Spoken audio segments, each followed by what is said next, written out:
மக்களே, வேளாங்கண்ணியோட முதல் நாள் ஆரம்பிச்சிருச்சு. நாங்கள் வந்து இறங்கவே மார்னிங் 6:30 ஆகிடுச்சு.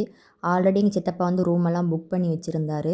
நாங்கள் ப்ரைவேட் ரூம் தான் போகலான் இருந்தோம். எங்கள் சித்தப்பா வந்து கோயிலால் இருக்க ரூமை போட்டார். அவ்வளோவா எனக்கு பிடிக்கலை. ஏன்னா ரொம்ப க்ளீனிங் ஒர்க்கில் நடந்துக்கிட்டு இருந்துச்சு. ஒரே மூட்டை பூச்சி பெயிண்ட் அடிச்சுக்கிட்டு ரொம்ப கஷ்டம். அதுவும் கடைக்கு அங்கங்கே நடந்து போனால் அவ்வளோ கஷ்டமாக இருந்துச்சு. ஒரு வழியாக சாப்பாடெல்லாம் வாங்கிட்டு ஃப்ரூட்ஸ் எல்லாம் வாங்கிட்டு அப்படியே நடந்து போயிட்டுருந்தோம். அவ்வளோ அழகாக நல்ல வெயில் அடிச்சு திடீர்னு பார்த்தா மழை பெய்கிற மாதிரி அப்படியே இருட்டிக்கிட்டு வந்துடுச்சு. இவர் தான் என்னுடைய சித்தப்பா. இவங்க வந்து தஞ்சாவூர் சைடு இருக்காங்க. இவங்களுக்கு ரொம்ப பக்கம் வேளாங்கண்ணி. சீக்கிரம் வந்து ரூம் புக் பண்ணிட்டாங்க. என்னோட சேர்ந்து வேளாங்கண்ணியின் அழகிய ரசித்து பாருங்கள். சவுண்டு பயங்கர காற்றடிச்சிச்சு. அதான் பேக்ரவுண்ட் சவுண்டெல்லாம் கட் பண்ணிட்டேன். எனக்கு என்ன ஒரு கஷ்டமான விஷயம் என்னென்னா, வேளாங்கண்ணியில் வந்து ஒன்று வந்து ரொம்ப வெயில் அடிக்குது. அப்புறம் ரொம்ப தூரம் நடக்கிற மாதிரி இருக்குது. ரொம்ப இந்த முறையெல்லாம் நிறைய டிராஃபிக்கு. எங்கே பார்த்தாலும் நடக்கவே முடியலை. மக்கள் நடக்கிறதுக்கு இடமே இல்லை. அவ்வளோ வண்டி வாகனம் ஆட்டோ பைக் அது இதுன்னு. குழந்தைங்கள தூக்கிட்டு போகிற நம்ம தான் பார்த்து கொண்டு போகணும். என் பையன்லாம் 2 பேர் இடிக்கிற மாதிரி வந்துட்டாங்க. ரொம்ப கஷ்டமாக இருந்துச்சு.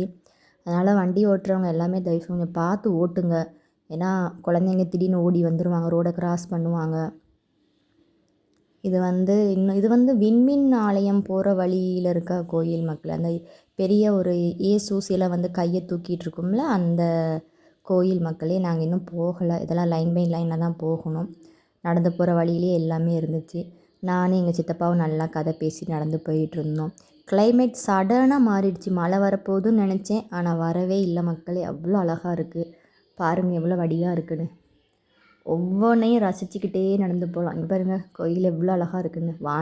வானத்தில் அந்த நீல மேகம், அப்படியே கீழே கோயில், கண்கொள்ளா காட்சியாக இருந்துச்சு. இது வந்து நைட்டு